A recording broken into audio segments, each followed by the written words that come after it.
A este cuarto seminario virtual, el espacio del conocimiento en línea del Instituto Mexicano de Tecnología del Agua.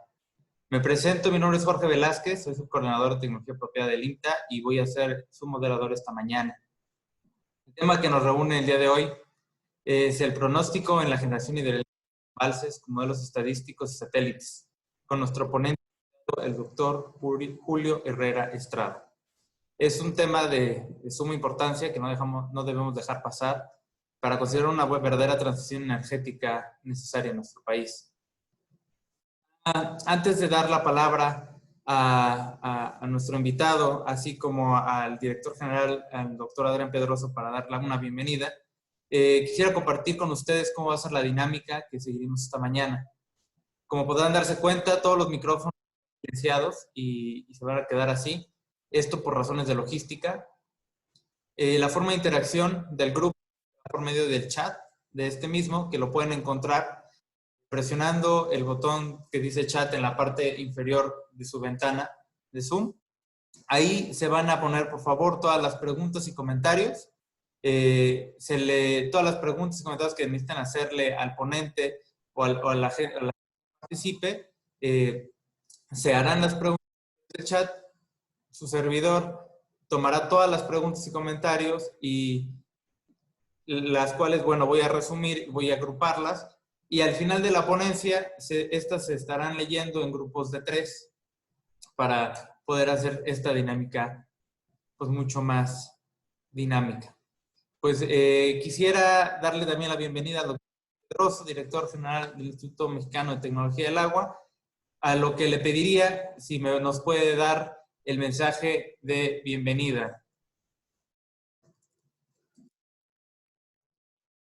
Muchas gracias, Jorge. Muy buenos días a todos y muchas gracias por acompañarnos esta mañana de jueves. Estamos muy contentos en el instituto. Justamente el día de hoy tenemos la oportunidad de recibir por segunda vez, en esta ocasión de manera virtual, a un gran amigo de la institución, un mexicano brillante que ha decidido trabajar en Estados Unidos, y que no por ello se olvida de compartir su conocimiento con su país a través de este seminario. Y nos trae el día de hoy una plática muy interesante de un trabajo que ya nos comentará, que yo veo sumamente pertinente para el país. Es muy importante actualizar la manera en la que hacemos pronósticos y pronósticos de luego de generación de energía eléctrica, pero también pronósticos de almacenamiento en las presas. Hemos visto en días recientes varios conflictos en el norte del país por justamente el miedo de los diferentes usuarios a las descargas de un almacenamiento que hay en un día presente, por el temor justamente de lo que va a suceder en el futuro, ¿no? Y en condiciones de tanta incertidumbre climática que estamos viviendo, la generación de este tipo de sistemas como el que nos va a presentar el día de hoy el doctor Julio Herrera es de suma importancia. Y además, atendiendo la máxima que decía Albert Einstein, que es: hay que explicar las cosas con la justa complejidad. Tienen que ser sencillas, pero no rebasar las sencillas. Y el pronóstico que nos va a traer hoy Julio es justamente a través de uso de modelos estadísticos que son sencillos e imágenes de satélite. Entonces, lo que nos trae es el uso innovador de herramientas tecnológicas modernas, gratuitas, abiertas, para la generación de información que nos permita tener mejores condiciones para la toma de decisiones, por un lado, y también, ¿por qué no?, si este conocimiento se hace del común y se hace del dominio de la sociedad, también para generar una especie de transparencia de la información y generar una tierra fértil donde se puedan construir acuerdos. Y yo con eso cerraría y le agradezco mucho a Julio su participación esta mañana. Y perdón, una cosa más. Quiero también agradecer, debo decir que hicimos una alianza con la AMEXID, la Agencia Mexicana de Cooperación para la Investigación y el Desarrollo de la Secretaría de Relaciones Exteriores, y este seminario fue anunciado a través de la red de embajadas del Gobierno de México en toda Centroamérica o Mesoamérica, a través del proyecto Mesoamérica de la Secretaría de Relaciones Exteriores. Y tenemos el día de hoy la fortuna de tener entre los asistentes, además de todos nuestros amigos y colegas de México, a personas de Colombia, Panamá, Ecuador, Honduras, Perú y República Dominicana. Y nosotros, desde luego, desde México, les extendemos un agradecimiento y la más cordial bienvenida. Gracias. Gracias, doctor, por sus palabras. Quisiera darle la palabra, antes también de empezar con Julio, al doctor Agustín Breña, coordinador de hidrología, el cual nos va a dar una presentación de nuestro ponente. Adelante, doctor Breña. Hola, muy buenos días. Bueno, pues me gustaría anunciar brevemente, leer un poco, hacer una reseña del doctor Julio Herrera Estrada.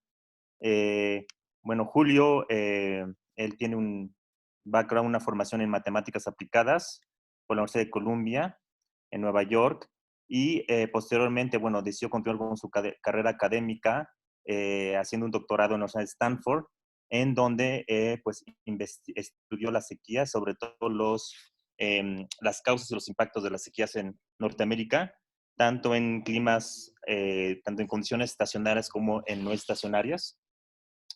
Y después de eso, pues, hizo su doctorado en la Universidad de Princeton.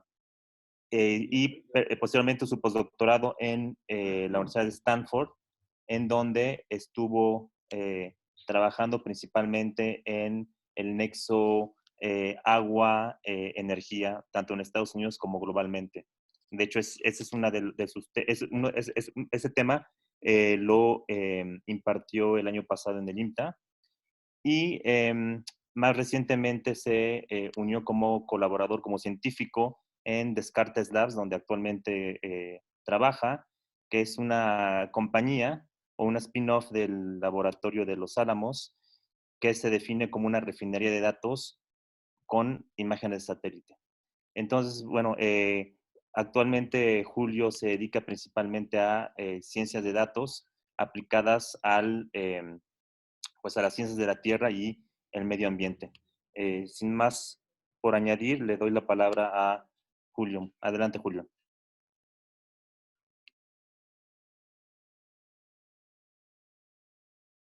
Hola, muchas gracias. Buenos días. Muchas gracias, Adrián y Agustín, por esa cálida bienvenida y por tenerme de vuelta y darme la oportunidad de hablarle tanto a los miembros del IMTA como a la audiencia más abierta que está presente. Entonces voy a empezar compartiendo mi pantalla. Entonces nada más quisiera confirmar que si pueden ver la presentación. Ok, perfecto. Pues sí, muchas gracias de nuevo por la presentación. En efecto, me uní a Descartes Labs hace casi, bueno, menos de un año, pero justamente lo que voy a presentar es trabajo que empecé a hacer ahí relacionado a recursos del agua. La compañía se enfoca mucho en análisis de datos de satélite. Entonces, bueno, recursos hídricos es una de las aplicaciones importantes para el uso de datos de satélite. Y como mencionó el doctor Pedroso, el uso de modelos simples nos ayuda a poder empezar a analizar esos datos de una forma inicial y bueno, uno ya después puede empezar a construir modelos más complicados. A ver. Y bueno, este es el producto final que quisiera describir a lo largo de la presentación, pero idealmente lo que ustedes podrán ver en el lado izquierdo es el mapa de un embalse con azul representando la cantidad de agua a lo largo del tiempo. En la serie de tiempo de arriba pueden ver la medición de la área del lago usando datos de satélite, en este caso Landsat 8, que es un satélite de la NASA. Y luego en la serie de tiempo de en medio pueden ver tanto las observaciones en blanco de volumen, que estas son observaciones directamente de la presa, como el modelo estadístico que creé con los datos de área, más entrenándolos o calibrando el modelo utilizando las observaciones. Y finalmente también utilicé un modelo similar, estadístico, para entrenar y calibrar el modelo utilizando observaciones de generación hidroeléctrica en esta presa, para igual predecir en este caso y de generación hidroeléctrica un mes hacia el futuro. Entonces, a lo largo de la presentación estaremos construyendo el análisis que eventualmente terminará en ese tipo de animaciones. Ahora, bueno, como este tema es parte de algo más complejo, que son estos sistemas naturales sociales acoplados, es básicamente un sistema complejo en el que interactúan tanto recursos naturales, el clima, que es todo un sistema complejo en sí mismo, así como también retroalimentación entre políticas públicas y cómo todo esto afecta los recursos que nosotros tenemos acceso en algún lugar dado, ya sea agua, energía, agricultura, y cómo todo esto depende uno del otro y por lo mismo, entonces, si hay un shock, por ejemplo, a agua debido a una sequía, eso también puede entonces propagarse a lo largo del sistema, causando efectos en el sector energético, así también como en la producción agrícola. Entonces, es un sistema o colección de sistemas muy interesante para estudiar. Además, porque también es muy interdisciplinario desde el punto de vista técnico, así como también de otras disciplinas fuera de la ingeniería y ciencias naturales, porque también involucra mucho las ciencias sociales y el entendimiento de los sistemas políticos, económicos, y cómo todo esto impacta el sistema natural. Y bueno, en el caso, debería mencionar justamente uno de los temas principales que tienden a estar en el centro de este tipo de sistemas son justamente los embalses. Como una presa y el embalse se puede utilizar para muchos usos diferentes, ya sea para irrigación, para generación hidroeléctrica, para control de inundaciones, para ayudar cuando en regiones donde hay una temporada de sequía y temporada de lluvia muy pronunciada, entonces las presas ayudan a mitigar esa falta de recursos hídricos a lo largo del año. Entonces hay muchos usos que se le puede dar a la presa y por lo mismo si hay otra vez un choque por una sequía, entonces eso se propaga muchos tipos de actores a lo largo del sistema, así como también por ejemplo, servicios como turismo o transporte inclusive. Y bueno, entonces enfocado en la parte de agua y energía, un poco con el clima, también quería dar un poco un resumen de la importancia de este tema. En este caso podemos ver la fracción de cada tipo de generación renovable a nivel global en el año 2017. Entonces podemos ver que aunque ha habido, la gran parte de la fracción de energía renovable todavía proviene de la hidroeléctrica, más del 60%. Entonces, y esto está creciendo a nivel mundial y sobre todo, como mencionaron en la introducción, es importante continuar el crecimiento de la generación de energías renovables justamente para ayudar a mitigar los efectos del cambio climático y reduciendo las emisiones de gases de invernadero.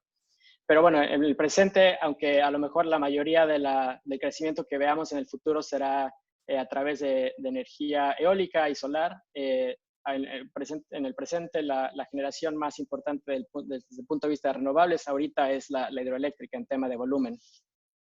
Esta es la misma figura, pero para México, en 2017. Estos datos son de la IRENA, que es una Agencia Internacional de Recursos de Energía Renovable. Y igualmente se puede ver el mismo patrón en el sentido de que la energía hidroeléctrica es otra vez la principal energía renovable en el país. Entonces, igual, aunque se exploren diferentes futuros en cuanto a crecimiento de energía eólica o solar en el presente y en el futuro cercano, la energía hidroeléctrica, seguirá siendo crítica para la seguridad energética del país. Y bueno, lo que quería mencionar antes también es que otra vez ha habido un crecimiento y sigue habiendo un crecimiento en el lado de, perdón, aquí se perdió la leyenda, pero bueno, azul es hidroeléctrica, me imagino, creo que esta café es eólica y amarillo solar. Entonces se puede ver un crecimiento sobre todo en eólica y energía solar, con un crecimiento un poco más modesto a nivel global en energía hidroeléctrica, pero sigue habiendo un crecimiento y sigue siendo otra vez crítico para ayudarnos a reducir la dependencia de combustibles fósiles.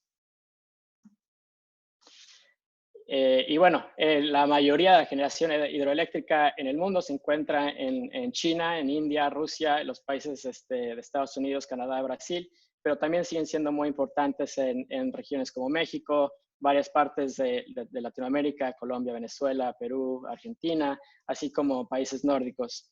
Y algo que es importante mencionar es también la dependencia justamente de varios países o regiones de cada país en la generación de energía hidroeléctrica. Y bueno, quiero hablar un poquito sobre este artículo que salió en el New York Times en el 2016, que fue justo cuando estaba haciendo yo mi doctorado y me impactó bastante y me inspiró a trabajar más en este tema del impacto de la variabilidad climática en los recursos hídricos y luego en cómo afecta eso la seguridad energética. Este artículo se trata de una sequía que ocurrió en Zambia, que bueno, es uno de los países con mayor crecimiento económico en el continente africano, y tiene esta presa Kariba, que es de las más grandes, o creo que de la más grande del mundo, o de las más grandes del mundo, con una capacidad de 1.830 megawatts, generación promedio de 10.035 gigawatts por hora cada año.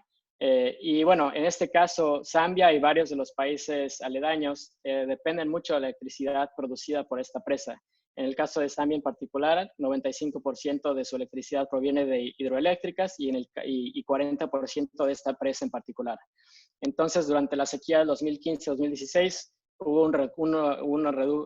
se redujo la cantidad de agua en el embalse, lo que entonces redujo la capacidad de producción hidroeléctrica de esta presa al 25%, entonces un cuarto de la capacidad total. Y esto, como otra vez, no existe en la zona otro tipo de infraestructura para generación eléctrica, ya sea de gas natural, por ejemplo, o de carbón, o inclusive de otras renovables. Entonces, esta sequía llevó a varios apagones continuos durante varios meses que causaron efectos en la economía del país, en el sector minero, que es muy importante para esa región, y eso también tuvo efectos en el índice de desempleo en el país. Entonces, uno puede ver cómo por una sequía, ¿no?, que por un lado afecta el sector de los recursos hídricos en este embalse, se propaga todo al nivel económico del país, ¿no? Entonces, y en este caso también hacen en la noticia del New York Times, hacen un énfasis sobre cómo va a posiblemente subir la vulnerabilidad de la región, dado el cambio climático y el cambio de patrón, los cambios de patrones de precipitación. Pero bueno, este tema, este caso de Zambia no es único, ¿no? Hay varias regiones en Latinoamérica en las que se depende principalmente de la generación hidroeléctrica, y justamente solamente se trata de tener una sequía que puede afectar otra vez una de las presas o conjuntos de presas importantes, y eso otra vez puede conllevar apagones, impactos de interrupción de operación de negocios y bueno, impactos más grandes en la economía. Entonces, bueno, esa es parte de la motivación de cómo fue que empecé a estar interesado en este tipo de temas. Y bueno, esa fue la introducción a la presentación. A lo largo de la presentación hablaré más enfocado en un caso de estudio, que es este lago Folsom en California, que les mostré al principio. La idea, sin embargo, es que el marco teórico que utilizo y que presentaré a lo largo del seminario se puede aplicar en muchas otras partes del mundo, no solamente en California, no solamente en Estados Unidos, justamente porque los datos satelitales tienden a ser globales, al menos los datos que estoy utilizando en este caso son globales. Uno puede replicar este tipo de aplicaciones fácilmente en otras regiones. Bueno, con ciertas excepciones, pero bueno, eso lo mencionaremos más a lo largo del seminario. Y bueno, entonces para este caso de estudio hablaré un poco más de la parte básica de cómo detectar agua desde una imagen de satelital y otra vez hablando un poco sobre los modelos estadísticos simples que utilizo en este caso y bueno, haciendo hincapié que son análisis relativamente simples. Y bueno, más allá también hablaré sobre aplicaciones que se pueden utilizar para ese tipo de análisis. Y cerraré con un tema un poco separado, que es más bien sobre un programa que tenemos en la compañía de Descartes Labs, que justamente es para darle acceso a investigadores a nuestra plataforma de análisis de datos geoespaciales, en las que puede uno crear las aplicaciones como la que presentaré hoy. Entonces, justamente lo que voy a presentar hoy lo construí sobre la plataforma de datos geoespaciales de la compañía.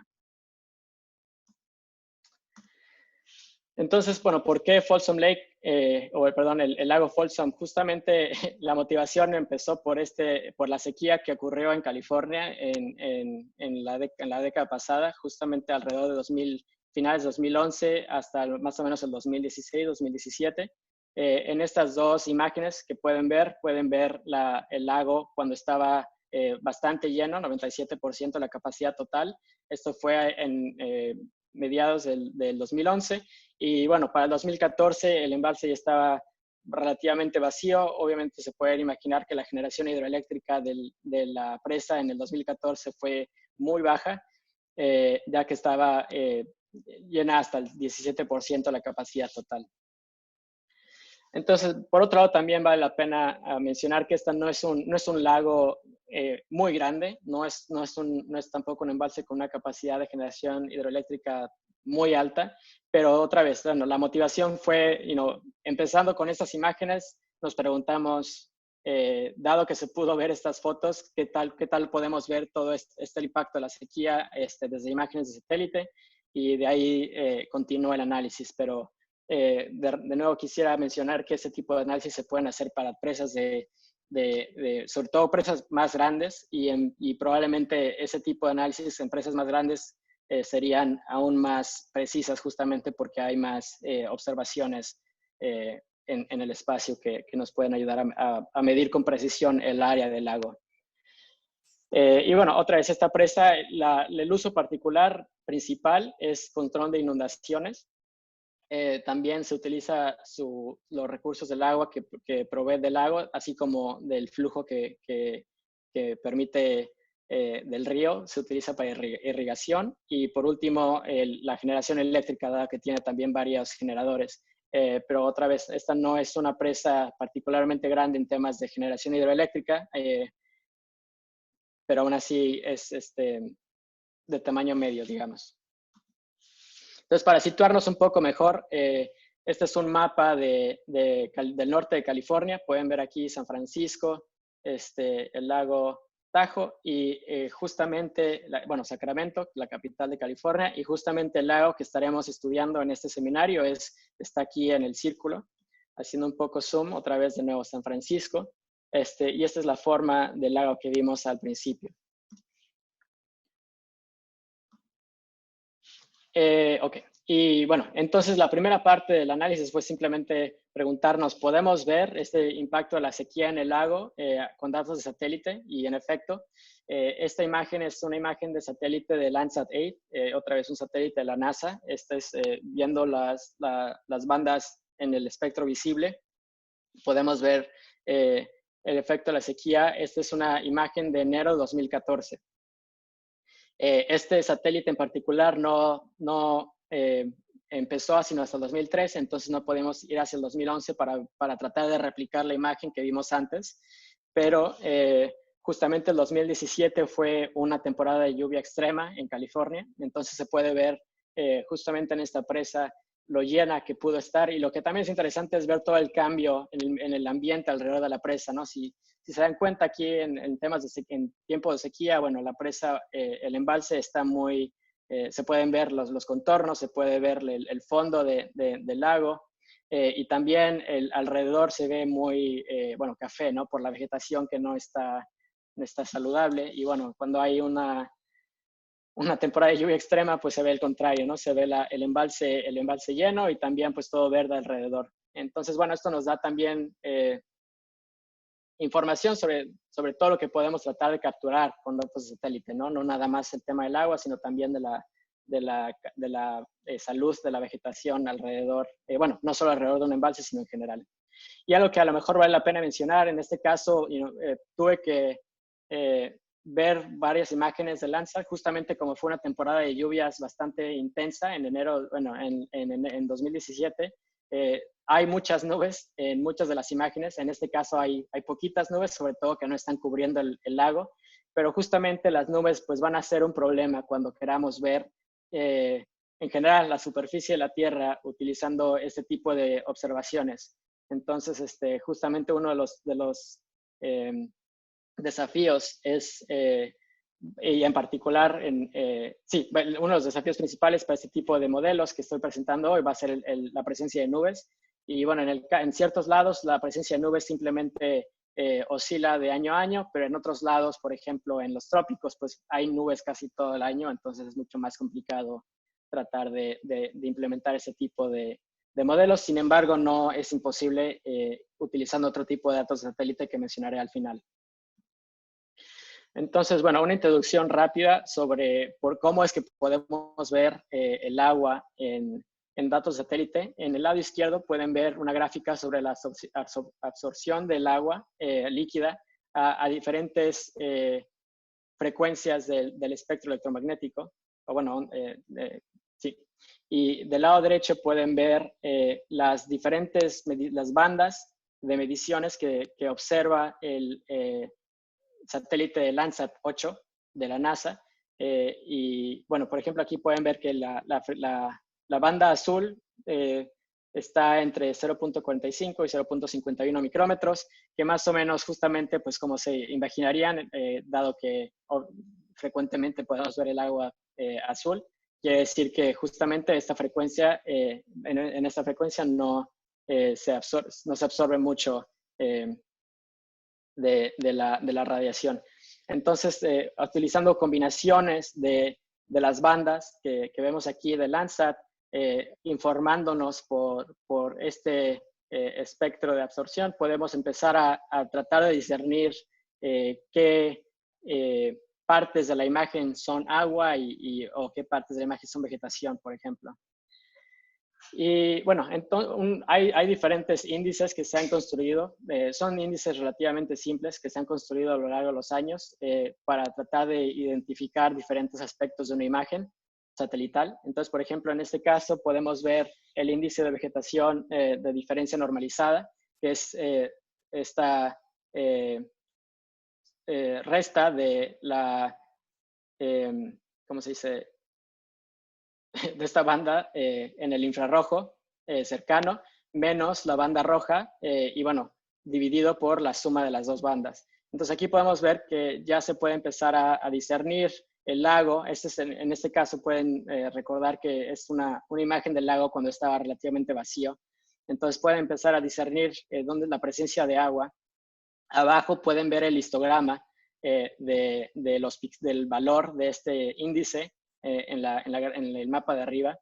Y justamente aquí podrán ver, aquí hay dos picos en este histograma.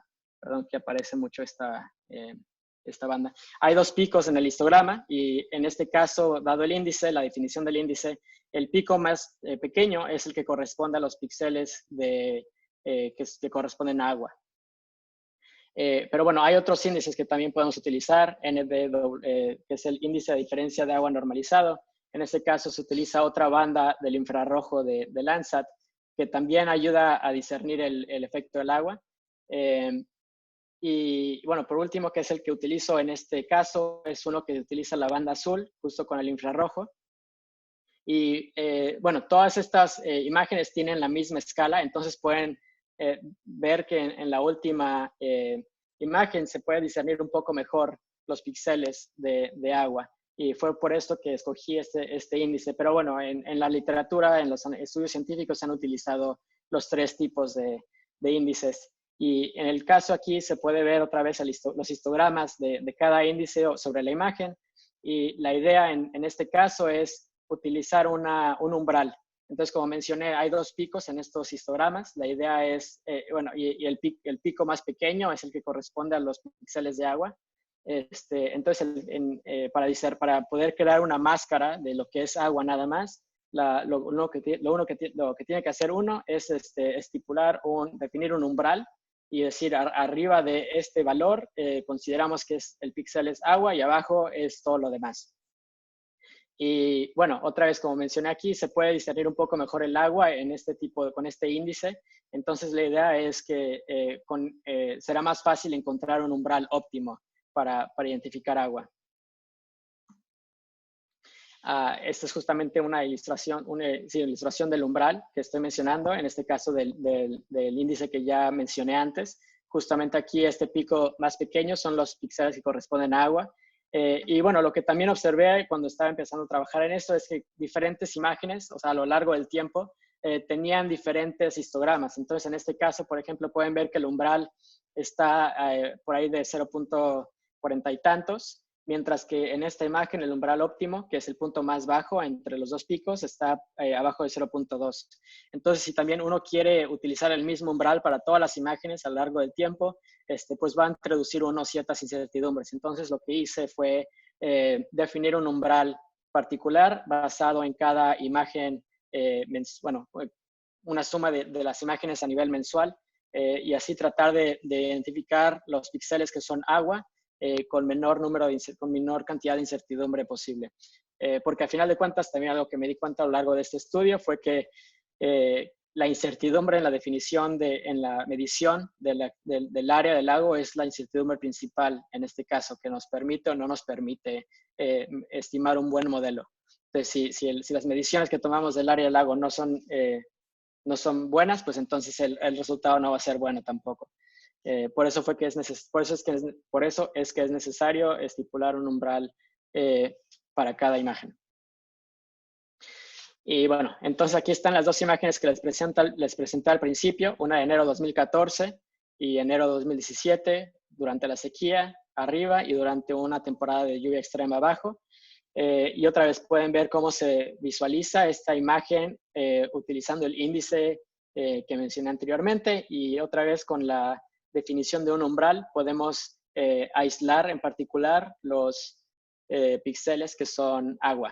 Y bueno, también cabe mencionar que además de eso también tengo un vector que nos permite, que define el contorno del lago, y eso también nos permite aislar el agua dentro solamente del lago, en vez de también aparecerían de otra forma píxeles con agua alrededor del lago, donde podría haber lagos más pequeños o albercas, por ejemplo, en este caso.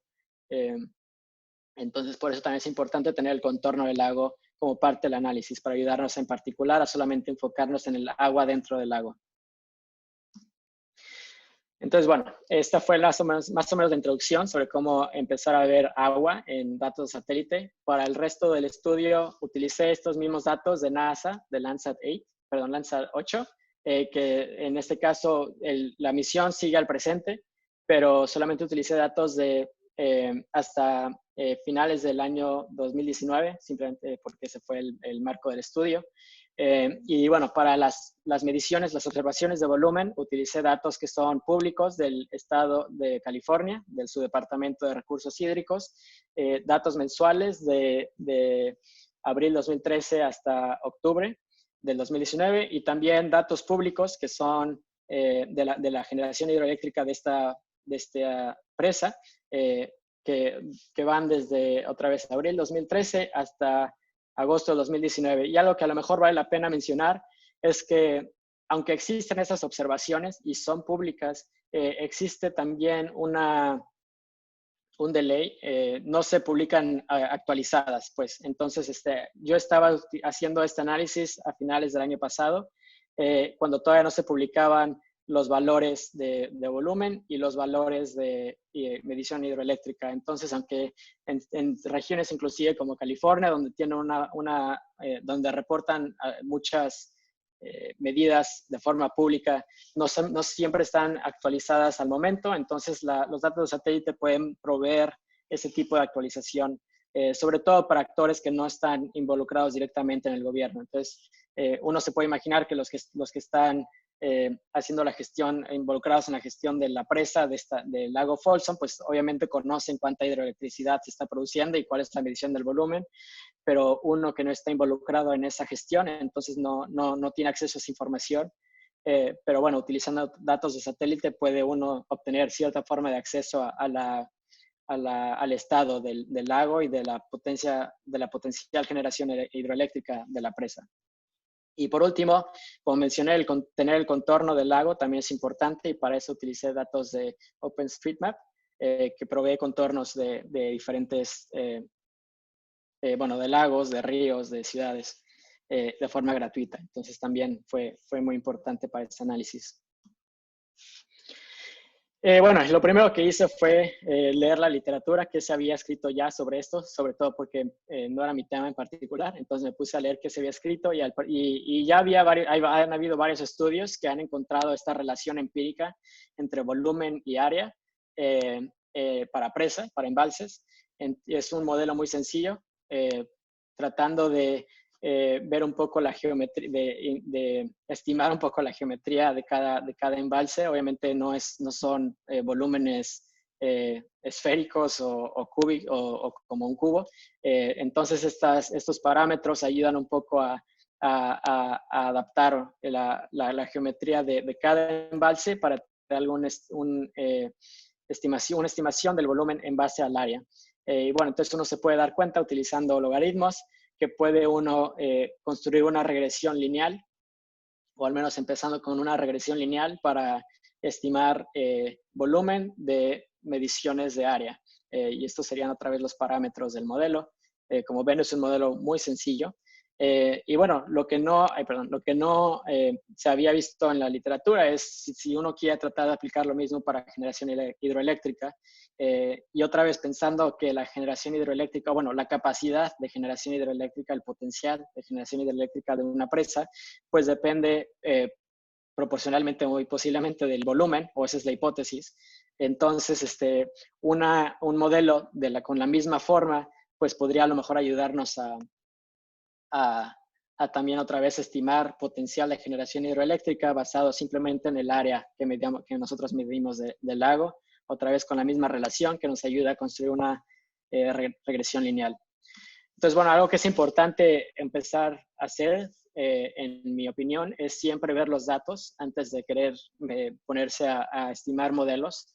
Entonces, en la figura izquierda pueden ver en el eje de la X, pueden ver las mediciones del área medidas por el satélite, y en este eje pueden ver las medidas de volumen, que otra vez, en este caso son observaciones otra vez del embalse propio. Entonces puede ver uno que sí hay una relación bastante clara que existe ahí. En este caso las escalas son logarítmicas, justamente como mencioné antes, lo cual nos sugiere que el modelo que estamos pensando utilizar puede ser de bastante utilidad.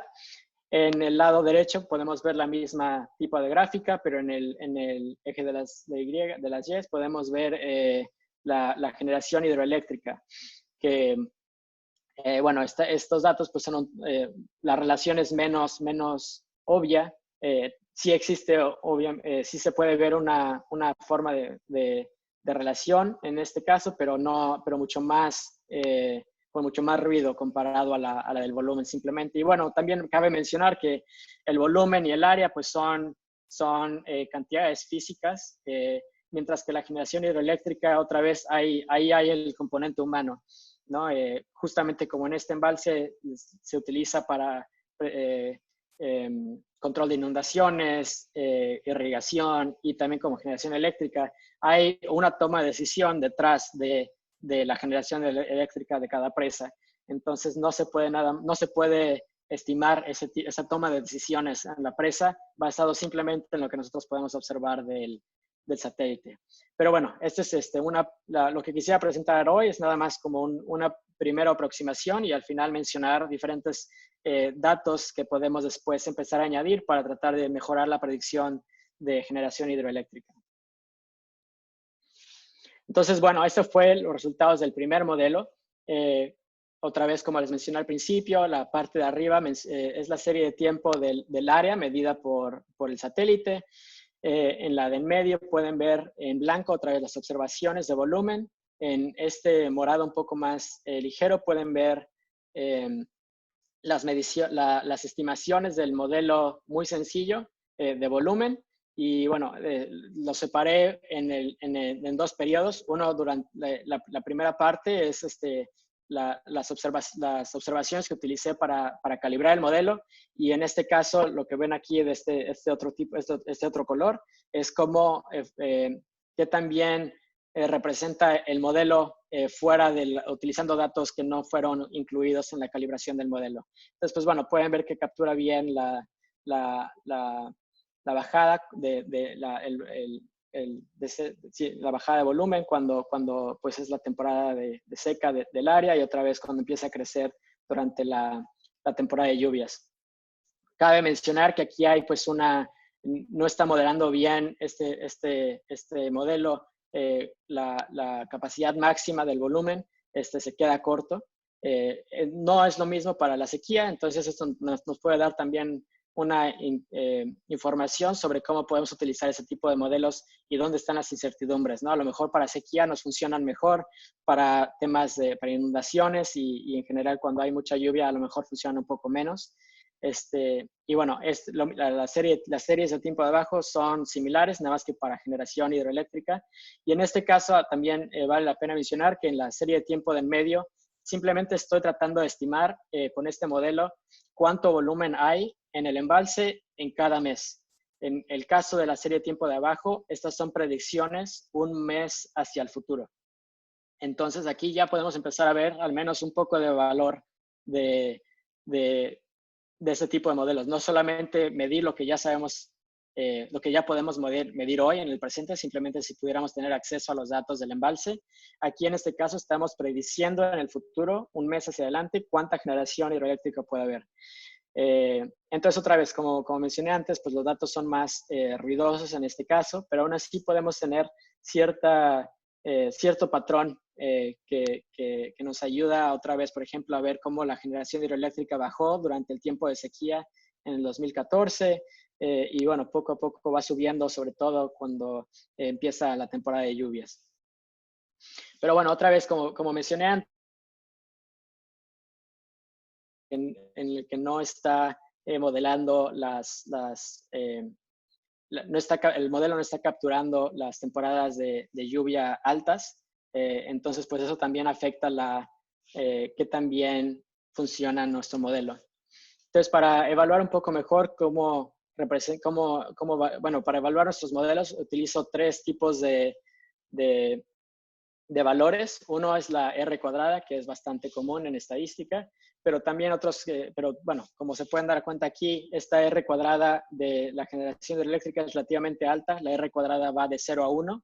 Entonces, normalmente, por ejemplo, R cuadradas arriba de 3 son bastante, bueno, es el porciento, este es básicamente el porcentaje de la variabilidad que podemos explicar con nuestro modelo. Entonces, dado que solamente tenemos una sola variable, esto nos podría decir que tenemos más del 50% de la variabilidad explicada simplemente con entender el área del lago.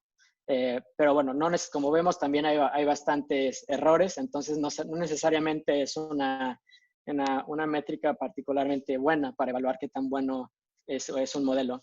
Entonces utilizo otras métricas, la raíz cuadrática media normalizada, que es básicamente la diferencia entre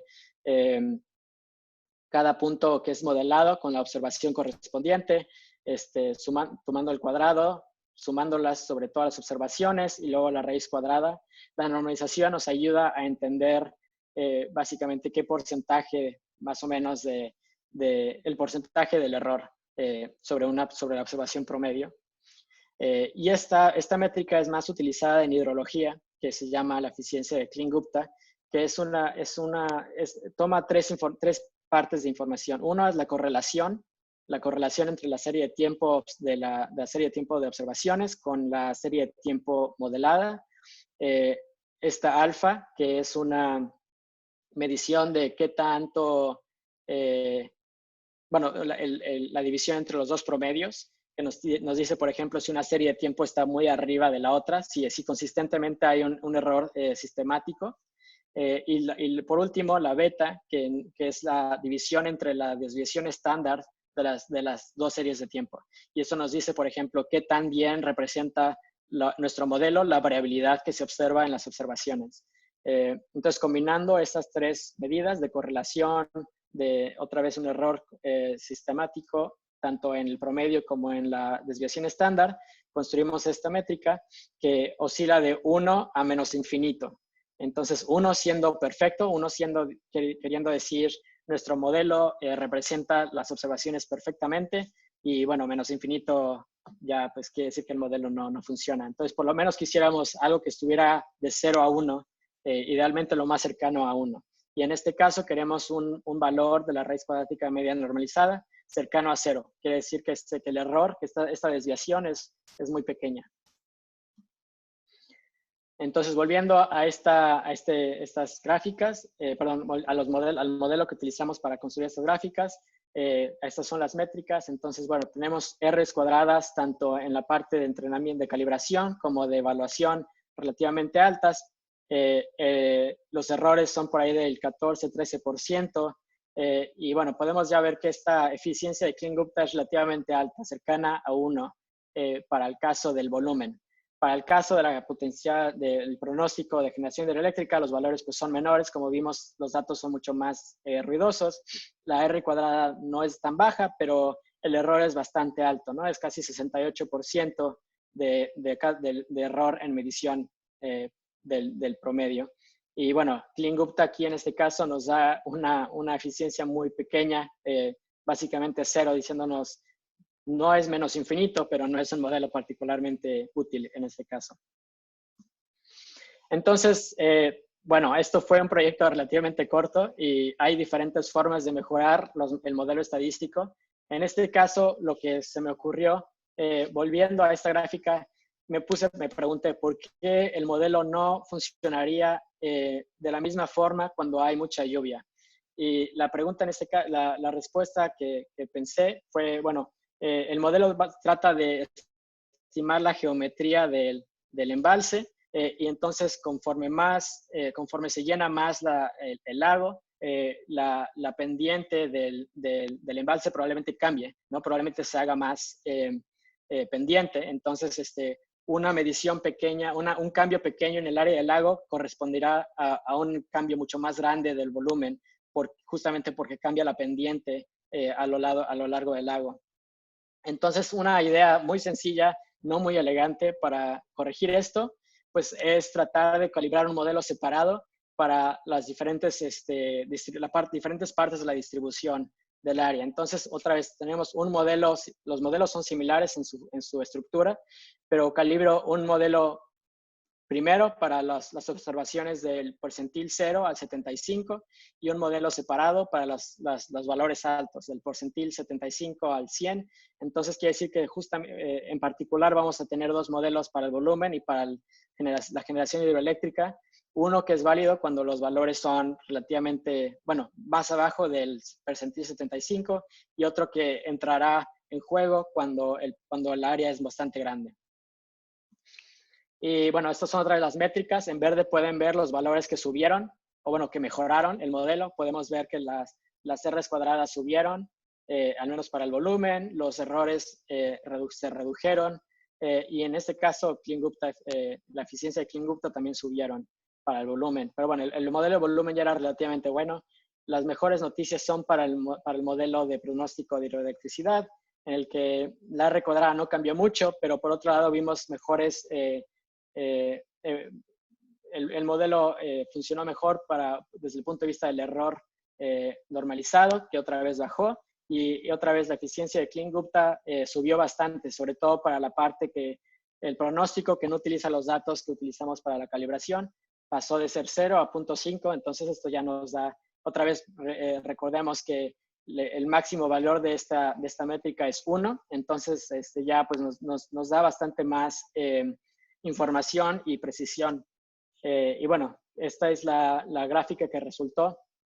Podemos ver aquí entonces que ya utilizando la combinación de estos dos modelos, uno para la parte, digamos, de 0 a 75% del percentil y otro de la parte para las partes más lluviosas. Combinando estos dos modelos tenemos una estimación del volumen mucho más preciso que antes. Ahora ya podemos capturar mejor estas temporadas de lluvias. Y también, bueno, por lo mismo podemos capturar un poco mejor la generación de hidroelectricidad. Entonces, no sé si probablemente han notado que en esta parte de la gráfica, en el 2017, el modelo no estuvo muy preciso. Y fue justamente porque, como mencioné al principio, el 2017, la temporada de lluvias del 2017 fue extrema en California. Y justamente como la presa del lago Folsom está diseñada para protección contra inundaciones, el lago estaba dejando salir, la presa estaba dejando salir agua continuamente. Entonces, y bueno, por lo mismo estaba generando hidroelectricidad. Entonces, es algo que no podíamos nada más nosotros medir con el área del lago, porque el área del lago a lo mejor no estaba cambiando mucho, dado que la tasa de crecimiento era el mismo que el del agua que estaban dejando salir, porque estaba lloviendo muchísimo, entonces estaban dejando salir mucha agua, por lo tanto el área del lago no cambiaba mucho. Entonces con nuestro modelo sencillo pues no podíamos capturar ese cambio en hidroelectricidad. Pero bueno, eso también nos da información sobre qué tipo de información podríamos nosotros agregarle al modelo o en general al sistema de pronóstico para poder capturar mejor ese tipo de situaciones donde hay una temporada de lluvias muy extrema que entonces forza a la presa a generar mucha hidroelectricidad, más que nada no tanto por la generación en sí, sino para prevenir inundaciones. Entonces, bueno, empezamos con esta animación al principio del seminario y ya más o menos pues les expliqué cuál fue el proceso para llegar desde cómo identificar píxeles de agua hasta generar este tipo de pronósticos de generación hidroeléctrica y también pues estimaciones del volumen en el embalse. Entonces, bueno, como conclusiones quería resumir que otra vez podemos utilizar modelos estadísticos, sobre todo relativamente sencillos. En este caso eran modelos con 2 parámetros, nos puede dar muchísima información. Y si agregamos otros 2 parámetros de un modelo que nos ayuda a capturar las temporadas de lluvias altas, pues inclusive mejor nos da la capacidad del modelo. Entonces esto nos ayuda a crear monitores de monitoreo, sistemas de monitoreo y predicción, tanto de cuál es el volumen de cada lago, como de cada embalse, como cuál es la capacidad para generar electricidad de cada presa. Y eso otra vez es importante en regiones donde no existe una transparencia de los datos del embalse, ¿no? Entonces, aunque los datos pueden existir, o bueno, definitivamente existen para los que están involucrados en la gestión de esta infraestructura. A lo mejor para otras personas para las cuales también les interesa ese tipo de información, no existe una transparencia, una forma pública para acceder a esos datos. Entonces los datos de satélite y ese tipo de modelos nos pueden ayudar a crear ciertos sistemas de monitoreo y predicción. Entonces, bueno, aún así los modelos no son perfectos, como pudieron ver. Sobre todo los problemas que podemos identificar es cuando hay muchas nubes, pues no podemos medir cuál es el área del lago, y eso es en particular un problema cuando hay muchas lluvias. Por otro lado, lo contrario es cierto. Por lo general, cuando hay sequías, pues hay menos nubes, entonces podemos monitorear mejor monitoreo. Y también algo que es importante mencionar es que justamente como es un modelo empírico que trata de aprender la geometría del embalse, pues no es un modelo único que podemos entonces aplicar del lago Folsom a otro lago en Estados Unidos o en otra parte del mundo. Entonces, este tipo de modelos pues se tienen que calibrar utilizando datos de cada embalse para poder entonces pues tener una predicción más acertada. Entonces, ¿en cómo mejorarlo? Bueno, a lo mejor lo que vale la pena mencionar también es, podemos utilizar modelos más complejos, podemos utilizar regresiones más complejas y más elegantes que las que usé yo aquí, pero bueno, esta era una aproximación para mostrar cómo con una regresión lineal o combinación de dos regresiones lineales podemos tener ya un modelo relativamente robusto. Podemos también agregarle información sobre el escurrimiento en la cuenca. Entonces, por ejemplo, si sabemos que va a llegar mucha lluvia y que va a haber mucho escurrimiento, que va a subir el nivel del agua en el embalse, pues entonces podemos agregar esa información, sobre todo bueno, tanto a la estimación de volumen como a la estimación o a la predicción de hidroelectricidad, sabiendo que pues entonces la presa va a estar sacando agua y generando hidroelectricidad al mismo tiempo. Entonces, esta es una forma de mejorar el modelo, sobre todo de predicción. Y bueno, podemos también utilizar, en este caso, las medidas que tomé yo fueron utilizando datos mensuales de satélite. Si uno quiere una medida más frecuente, podemos utilizar otros datos de satélite, como es el satélite MODIS, de la NASA también, que son imágenes diarias. En este caso, la resolución es menor. Landsat tiene una resolución de 30 metros, más o menos. En este caso, MODIS tiene una resolución de 500 metros. Entonces, hay una pues toma de decisión ahí si queremos mejor resolución temporal o espacial. Y bueno, para el tema de las nubes, podemos utilizar otro tipo de satélites, en este caso como Sentinel-1 de la Agencia Espacial Europea, que es radar de apertura sintética. Y este tipo de satélites el radar atraviesa las nubes, entonces nos permite observar aún así el lago. Entonces, quería ilustrar esto con estas figuras. En el lado izquierdo es una imagen sobre el lago Folsom en febrero del 2017. Se podrán imaginar que no podemos medir el área del lago con esa imagen, pero utilizando los datos de Sentinel-1 de la Agencia Espacial Europea, pues podemos muy fácilmente discernir el lago. A lo mejor vale la pena mencionar que no es tan claro, como el índice no es necesariamente tan claro como era con los otros índices que yo mencioné, pero aún así pues podemos claramente ver que esta es agua. Entonces podemos, a lo mejor con un poquito más de esfuerzo, entrenar un modelo que identifique agua utilizando estos datos de radar, que nos permite monitorear otra vez recursos hídricos en regiones con muchas nubes o sobre todo en periodos de tiempo donde hay muchas nubes. Y bueno, quería cerrar con posibles aplicaciones de este tipo de sistemas. Uno que me interesó mucho que aprendí yo durante mi doctorado es el uso de seguros paramétricos para protección del sector eléctrico para sequías. Entonces, en este caso, un caso de estudio fue, bueno, un caso de un seguro que existió, fue para Uruguay. El Banco Mundial, junto con otras compañías de seguros y reaseguradoras, crearon este seguro para la Administración Nacional de Usinas y Transmisiones Eléctricas de Uruguay por $450 millones.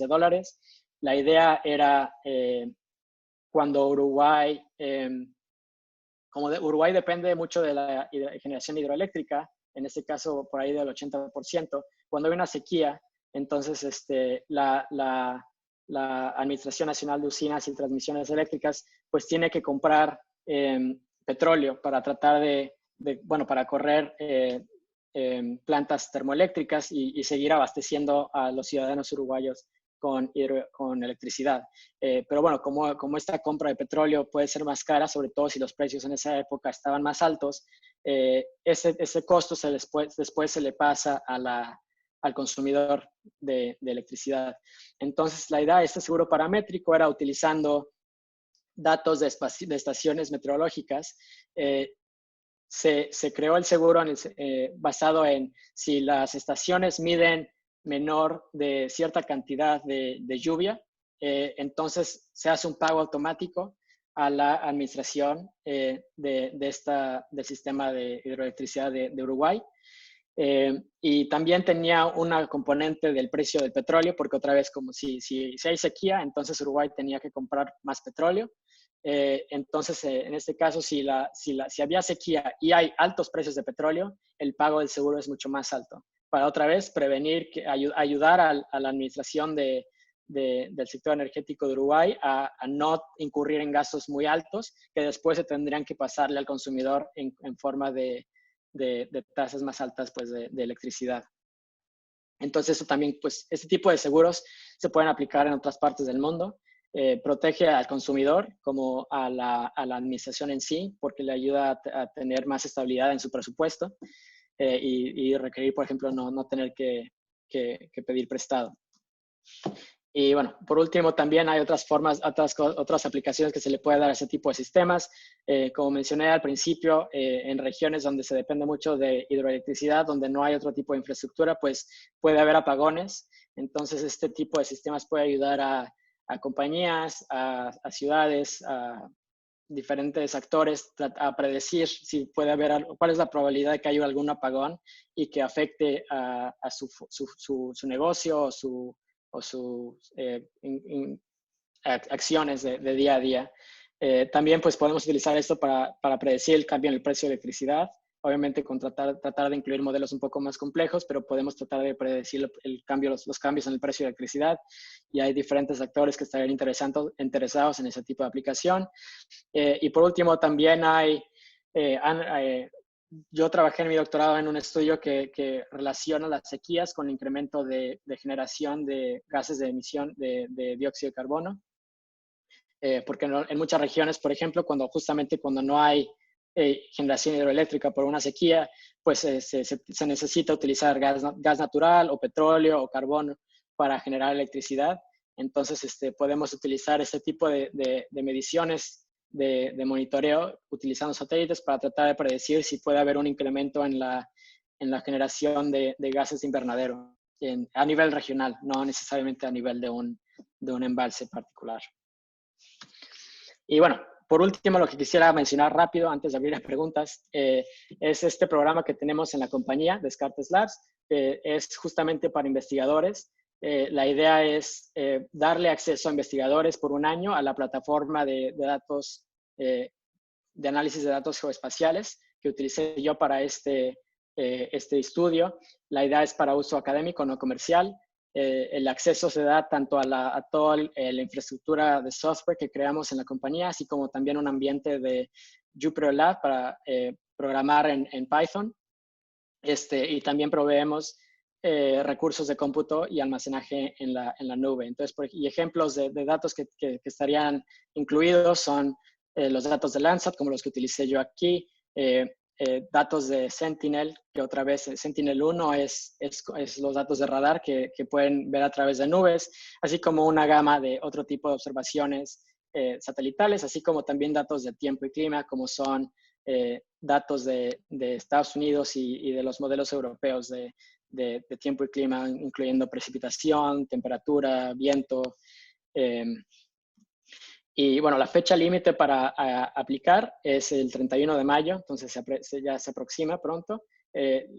Las propuestas seleccionadas de esta ronda les daremos acceso a la plataforma a partir del 1 de julio por un año. Pero bueno, este programa es cada 6 meses, entonces la siguiente ronda, la fecha límite para entregar las propuestas son el 1 de noviembre de este año y otra vez para darle acceso a los seleccionados para el 1 de enero del 2021 y otra vez por un año. Entonces, si quieren más información al respecto de este programa, pues pueden ver aquí en la página web de la compañía con Impact Science al final. Y bueno, también cabe mencionar que si alguien también está interesado en el acceso de esta plataforma para usos comerciales o no académicos, también pueden contactarme y podemos platicar sobre eso. Y lo último que diré es que la plataforma es bastante poderosa, no solo por el cómputo en la nube. Todo este análisis que yo les presenté en parte es simple porque también lo pude hacer en 1 o 2 meses cuando yo me uní a la compañía. Entonces esto habla también sobre lo fácil que es utilizar la plataforma para tener modelos relativamente robustos Les doy otra vez las gracias por su atención y quisiera escuchar sus comentarios, preguntas y sugerencias que tengan. Muchas gracias, Julio, por esta padrísima presentación. Ya tenemos algunas preguntas, las he estado agrupando. Te voy a leer de a tres, de a paquetito de a tres, y a ver si nos puedes dar respuesta. Empezamos. Tengo la primera pregunta de Saúl. ¿Cuál es la principal ventaja en el uso de la aplicación de Descartes Labs respecto a Google Earth Engine? Es la primera. De Ulises, tengo la segunda, es respecto a la medición de volúmenes, ¿qué variable introduce mayor error para realizar la estimación? ¿Y cuál es el porcentaje si utilizamos valores normalizados? Y como tercera pregunta de Mauricio Osorio es, ¿se ha intentado extender el pronóstico a más meses, tal vez 2 o 3? Y de ser así, ¿cuál ha sido la confiabilidad del modelo? Ok, muchas gracias. Muy buenas preguntas. Voy a empezar con la última, que es la más... Más allá de 2 o 3 meses es fácil de hacer. Justamente, pues la plataforma nos permite hacerlo muy, muy rápido. Lo que he explorado es, en vez de pronóstico, simplemente estimación en tiempo real, o en tiempo real a cada mes.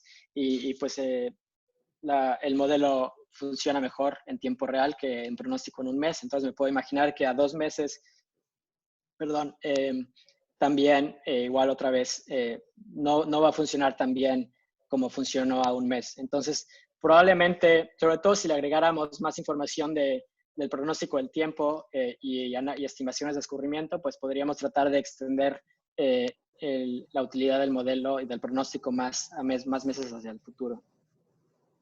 En cuanto a si entendí bien, las medidas de incertidumbre para la estimación de volumen,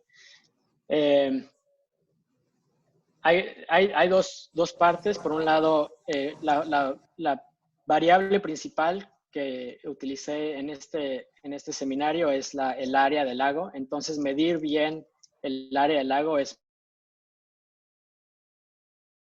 por eso es que es tan importante encontrar el umbral óptimo cuando estamos, y también índices que nos ayudan a discernir agua de otro tipo de uso de suelo, otro tipo de suelo. Y también otra vez podemos utilizar modelos un poquito más complejos, estadísticos, que nos ayudan a capturar la relación no lineal entre área y volumen. Otros datos que se podrían incluir, que no incluí aquí, son datos de altimetría, que pueden darte un poco también el cambio de altura del agua en el embalse. Entonces, si tienes datos del área y un poco del cambio en la altura, puedes también inclusive reducir la incertidumbre del volumen, de la estimación de volumen. Sobre Google Earth Engine, esa es una buena pregunta que nos hacen muchas veces.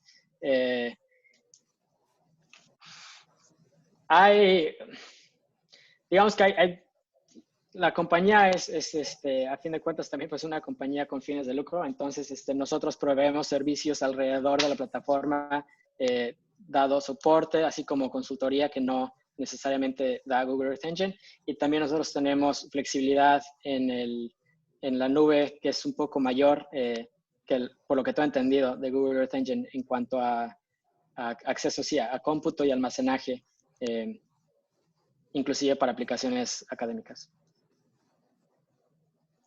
Muchas gracias, doctor Julio. Pasamos a la siguiente ronda de 3 preguntas. De Adrián Pedroso. La bondad del pronóstico depende directamente del número de datos utilizados para la etapa de entrenamiento del modelo estadístico.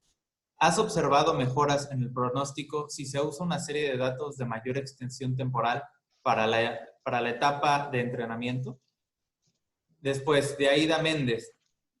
¿Qué ventaja tiene esta metodología de pronóstico de generación de energía eléctrica comparada con otras energías alternativas renovables, como eólica o fotovoltaica? ¿Y qué exactitud tiene en porcentaje esta metodología de predicción en la generación de energía eléctrica?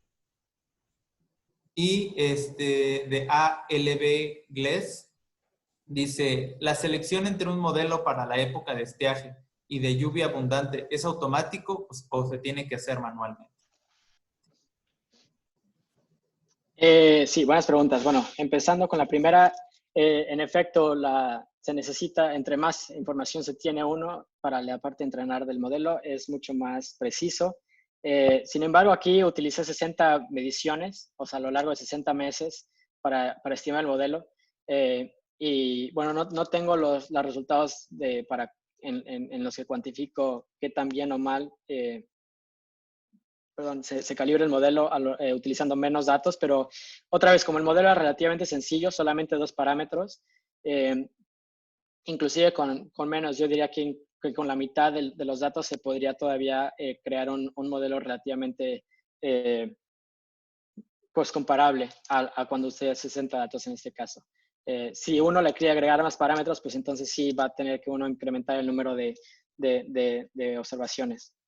Pero esa es también una de las ventajas que otra vez no tengo los datos para cuantificarlo, pero que observé yo informalmente es que en este caso tal vez utilicé 5 años de datos para entrenar el modelo, pero inclusive con 2, 3 años de datos que existan, sobre todo si en ciertas partes del mundo, pues puede ser suficiente para entrenar un modelo. Y también pues conforme va pasando el tiempo y se pueden ir incluyendo nuevas observaciones que se obtengan como reentrenando el modelo para hacerlo cada vez más preciso. En cuanto a otras energías renovables, pues estos modelos en particular están diseñados para hidroelectricidad. Sin embargo, se puede hacer, y de hecho lo hemos hecho en la compañía, se pueden utilizar modelos otra vez con un rango de complejidad, desde simples hasta utilizando machine learning para predecir generación de electricidad utilizando viento y radiación solar. Entonces sí, definitivamente podemos utilizar más que nada datos, en ese caso de tiempo, estimaciones de pronósticos de viento y de radiación solar para predecir cuánta generación de eólica y fotovoltaica puede haber. Perdón, ¿me puedes repetir la última pregunta que se me olvidó? Claro. Dice que si la selección entre un modelo para la época de estiaje y de lluvia abundante es automático o se tiene que hacer manualmente. Sí, no, es automático. Justamente, o sea, lo que ayuda es tener en este caso sí ayuda a tener una serie de tiempo durante la parte de entrenamiento relativamente larga, ya sea de pues unos 3, 4 años, por lo menos para entender cuál es el rango de variabilidad y justamente uno puede entonces desde el principio discernir, ok, este valor ya es relativamente alto a lo que hemos visto históricamente, entonces automáticamente se implementa la parte del modelo que existe, que se calibró para las mediciones de tiempos de lluvia altos. Muchas gracias, doctor. Pasamos a la tercera ronda de preguntas. De C. Méndez pregunta, ¿en México se ha realizado o se está realizando modelos estadísticos para la generación de energía hidroeléctrica? Y si sí, ¿en qué estados de la República se encuentran los embalses que se están estudiando? De Eduardo Guevara, dice que con el cambio climático, las condiciones extremas, ya sean de sequía o inundación, serán más frecuentes. ¿Qué criterios utilizaría para eventualmente poder mejorar estos modelos para los años por venir? Y la tercera pregunta es, ¿no han intentado con otras técnicas? Por ejemplo, redes neuronales o máquinas de soporte vectorial. Ok, sí, buenas preguntas. En México, yo en lo personal no he trabajado en ese tipo de modelos. Como mencioné en las partes de las conclusiones, se necesitan datos para calibrar estos modelos y al menos no sé si es mi error en que no he pasado suficientemente tiempo en navegando el Internet o los datos no existen de forma pública o fácil acceso. Entonces no he encontrado yo datos mensuales de hidroelectricidad en embalses en México. Pero bueno, la parte de monitoreo del área, sin querer entrenar un modelo, podemos hacerlo otra vez en cualquier parte del mundo donde haya observaciones. Las nubes son un poco más problemáticas, pero otra vez hay formas de seguir monitoreando el agua aun cuando hay nubes. Entonces sí, sería muy interesante hacer esto para México y bueno, lo que mencionaría otra vez es que se necesitan esos datos para calibrar ya sea volumen o generación de hidroelectricidad. Para el cambio climático, es una buena pregunta. En este caso, el periodo de pronóstico pues es muy corto, ¿no? Es de un mes hacia el futuro, entonces en efecto, esperamos en ciertas regiones ver más sequías, más inundaciones, pero en este caso, pues lo que nos ayudaría sería un poco, como mencioné al final, agregar información sobre el escurrimiento de los recursos hídricos que llegarán al embalse, pero bueno, a lo mejor otra variable interesante sería agregarle temperatura para estimar cuánta evaporación está ocurriendo en el embalse y cuánta agua se está perdiendo a la atmósfera. Entonces, esa es a lo mejor alguna otra variable que podríamos agregar. Pero sí, es una buena pregunta y pues seguiríamos pensando sobre qué más podemos agregar y qué más podemos utilizar para caracterizar la vulnerabilidad al cambio climático. En cuanto a otras técnicas, como mencioné, utilizamos por ahí de 60 puntos para entrenar el modelo. Entonces, redes neuronales en verdad requieren mucho más observaciones. Pero bueno, también como mencioné, hay definitivamente formas de mejorar el modelo. En este caso, les agradezco por la oportunidad de presentar este trabajo en este seminario, pero también admito que fue un trabajo que otra vez realicé en 2 meses, entonces no hubo mucha oportunidad para explorar mucho más a fondo los diferentes tipos de modelos, pero hacia el futuro, pues sí, esperamos empezar, cuando retome ese proyecto, empezar a tratar modelos un poco más complejos, pero otra vez dentro de lo que tiene sentido en cuanto al número de observaciones que tenemos para entrenar el modelo.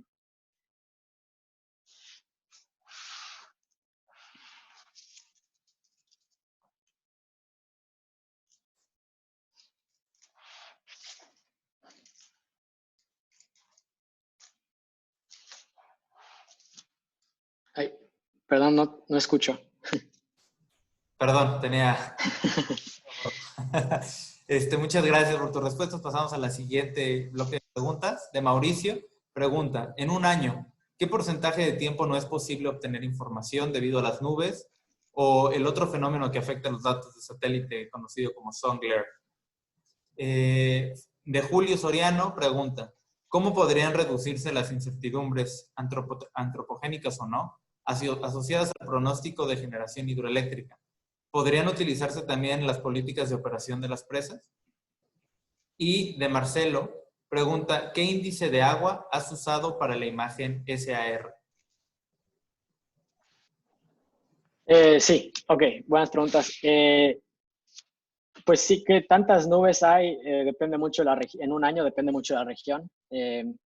En ciertos lugares donde hay una temporada de lluvias y temporada seca muy pronunciadas, pues entonces es mucho más fácil estimar eso, mientras que en los trópicos otra vez, por ejemplo, estoy trabajando ahorita en un proyecto en Indonesia y es muy difícil conseguir imágenes sin nubes. Entonces, otra vez ahí es mucho más complicado. En cuanto a sun glare, buena pregunta. Normalmente los datos de satélite también proveen ciertos índices de calidad de cada imagen o de cada píxel a veces. Entonces también nosotros, por un lado, nosotros en la compañía hacemos correcciones a las imágenes para otra vez tratar de corregir ese tipo de problemas, sobre todo tratando de estimar valores en la superficie basados en las imágenes que vemos arriba de la atmósfera. Pero sí, por un lado, correcciones y también utilizando los datos de calidad que vienen con los datos de satélite. Pero bueno, como uno dice, varía de lugar a lugar y dependiendo del tiempo del año. Y bueno, la segunda pregunta, definitivamente podemos utilizar más información, sobre todo como dije, este es un modelo sencillo que nada más se enfoca en el área. Si tuviéramos más información sobre la operación de la presa, pues sí nos ayudaría a mejorar el pronóstico. Entonces, por un lado, como por ejemplo en el lago de Folsom se utiliza mucho para control de inundaciones, entonces saber si hay probablemente va a haber una inundación, pues ayuda mucho a saber cómo van a operar esa presa. Pero también si tuviéramos acceso a las reglas que utilizan los operadores para decidir, pues podríamos también incluir eso en el modelo. Algo que también he escuchado yo que a veces influye es el precio de la electricidad. Entonces, a veces para generar hidroelectricidad se genera más hidroelectricidad cuando el precio de electricidad es más alto. Entonces, la presa puede vender la electricidad a un precio mayor, ¿no? Entonces, puede tener más dinero de esa forma.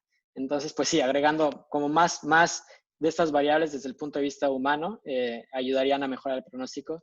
Lo que también vale la pena mencionar es que la serie de tiempo que tenemos no es muy larga, entonces por lo mismo no hay necesariamente muchos datos para calibrar un modelo con muchos parámetros. Pero bueno, aún así se pueden utilizar diferentes reglas para tratar de incluir ese tipo de información en el pronóstico.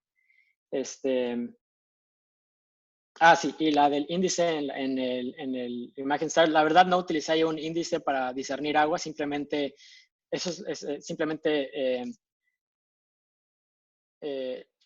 Sentinel-1 tiene dos bandas, VV y VH, que son las polarizaciones que recibe el sensor del satélite de la superficie. Y entonces esa imagen que mostré simplemente muestra la banda BB o VH, VH, perdón. Entonces no hay ningún índice, no hay ningún cálculo añadido a esa banda, simplemente es la banda en sí. Muchas gracias, doctor. Y pasamos a la última ronda de preguntas. De Ronald Ontiveros. Es un problema parecido es detectar superficies agrícolas bajo riego. Para ese caso, ¿conoce algún índice espectral que pueda recomendar? La segunda, igual de Ronald, se intentó incorporar datos de precipitación para tratar de mejorar la eficiencia del modelo. Y la tercera, de Mario Montiel, pregunta, en Estados Unidos son los distritos de riego quienes operan y venden la energía eléctrica de estos embalses. ¿Qué diferencia hay de pronóstico entre los resultados del modelo y la estimación que se hace por parte de estos usuarios en sus demandas mensuales y anuales? Perdón, ¿puedes repetir la última? Sí, dice, ¿qué diferencia hay de pronósticos entre los resultados del modelo y la estimación que se hace por parte de los usuarios de riego en sus demandas mensuales y anuales? Ok.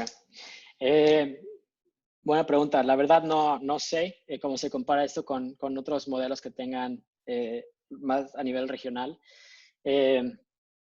Al menos en el caso de Estados Unidos, lo que también he escuchado es que son diferentes entidades las que gestionan y están a cargo de este tipo de presas y embalses. Entonces, a veces son, sí, y algunas son más transparentes que otras en cuanto a cómo operan y la información que proveen. En el caso de California, por ejemplo, son muy transparentes, en otras partes de Estados Unidos un poco menos. Entonces, eso afecta también la calibración de los modelos, pero pues sí, no, es buena pregunta. No sé cómo se compare con las estimaciones que hagan los distritos de riego. Datos de precipitación, en efecto, no lo hemos usado, pero pues sí, esa sería de las formas para mejorar el modelo. Si incluimos cuánta precipitación hay en la cuenca arriba del lago y pues estimaciones de escurrimiento basadas en esas mediciones o pronósticos de precipitación, podríamos obtener mejor información sobre cuánta agua llegará al lago y también a lo mejor cuánto tendrán que sacar para prevenir inundaciones. Y sobre índices para estudiar lugares agrícolas donde hay riego, tendría que pensar más, por lo general, el índice de vegetación de diferencia normalizada es bastante común para estudiar la vegetación, no solamente para identificar agua. Entonces, me imagino que es sencillo, pero es de los más utilizados para ese tipo de temas, así como uno que se llama, ¿cómo se llama? Es EVI, las siglas son EVI, ahorita se me escapa qué es lo que significa, pero sí, en general, si a uno lo que le interesa es la vegetación, entonces el índice de vegetación de diferencia normalizada y EVI también, otro índice, pueden ayudar bastante. Espero. Muchas gracias, doctor. Con esto vamos a terminar la ronda de preguntas, también para acatarnos al tiempo. Para comentarios finales voy a dar la palabra al maestro Mauricio Osorio González, subcoordinador de hidrometeorología de INTA. De nuevo le agradezco sus comentarios. Les pasaremos de todos modos a usted todas las preguntas que se hicieron por el chat y comentarios también, porque hubo muchos comentarios, para que también pueda tenerlos en cuenta. ¿No? Muchísimas gracias. Doctor, le doy la palabra entonces a Mauricio Osorio. Adelante. Gracias, Jorge. Como bien lo menciona Julio, la sequía, los embalses y en general el agua están al centro de muchos sistemas socioeconómicos y naturales. Tanto las sequías como el mal manejo de los recursos hídricos pueden producir graves daños al ambiente y al desarrollo. Por lo que herramientas como la que nos presenta Julio, el doctor Herrera, permiten reducir la vulnerabilidad de estos sistemas ante la sequía. La sequía es un fenómeno insidioso con impactos en múltiples sectores. Y para entender estos impactos y hacer frente a ellos se requieren múltiples herramientas creadas de muy diversas disciplinas, hechas a la medida para cada uno de estos impactos. Aquí Julio nos presenta una herramienta de fácil acceso para estimar volúmenes de los embalses y pronosticar a corto plazo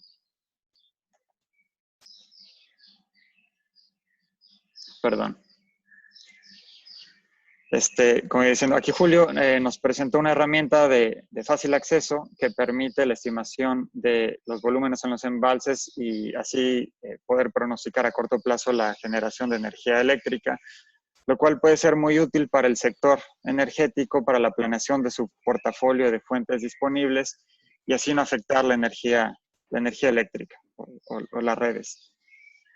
Estamos viendo que la ciencia de datos y aplicaciones estadísticas novedosas como el aprendizaje de máquina están siendo utilizadas cada vez más en la hidrología y en general en las ciencias de la Tierra.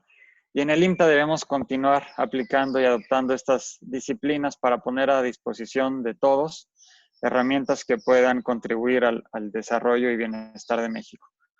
Muchas gracias, Julio, por tu tiempo, por compartirnos tu trabajo y gracias a todos los participantes por haber asistido. Adelante, Jorge. Muchas gracias, muy interesante los comentarios finales. Muchas gracias, maestro Osorio. Muchas gracias de nuevo, doctor Julio. Muchas gracias a todos nuestros participantes.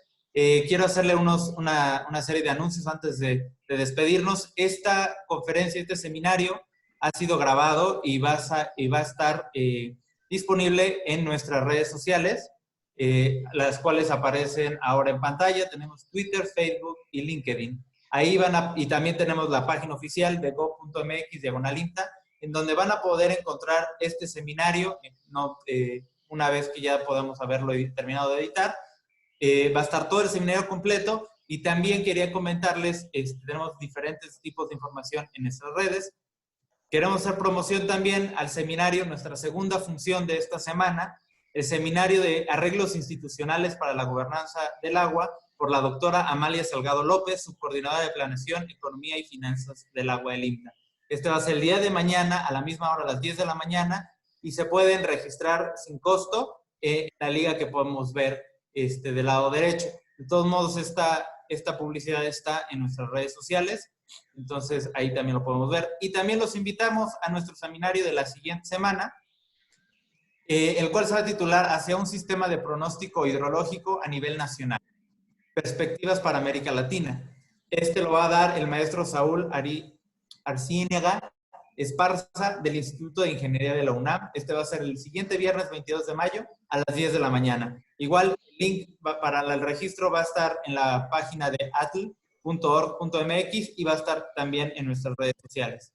No quería también dejar pasar esta oportunidad para presumirles e invitarlos a que revisen nuestro informe anual de 2019 del Instituto Mexicano de Tecnología del Agua, el cual se encuentra también en nuestra página oficial y en las redes sociales. Asimismo, los invito a que vean nuestra gaceta interna del Instituto, El Acueducto, de su quinta época, el segundo número, ya está disponible. También se encuentra en nuestras redes sociales y se encuentra en nuestra página oficial. Del mismo modo, en nuestra página oficial, queríamos invitarlos también al blog, donde cada semana estamos publicando nuevas entradas de diferentes temas, entradas que nos van a poder facilitar el diálogo y la controversia también. Es para eso. Y por favor, esperamos también sus comentarios a los que estén interesados en el blog. Cada lunes se está presentando un nuevo artículo. Son artículos relativamente cortos, entonces esperamos también su lectura y, bueno, pues las controversias o los comentarios que tengan al respecto. De nuevo les dejo nuestras redes aquí. Agradecemos la participación de todos ustedes.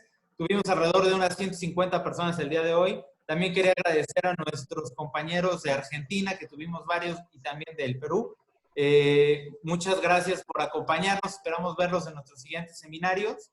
Y muchas gracias a todos. Este fue el cuarto seminario virtual del espacio Instituto Mexicano de Tecnología del Agua. Nos esperamos en los siguientes. Gracias y manténganse seguros en casa. Hasta luego.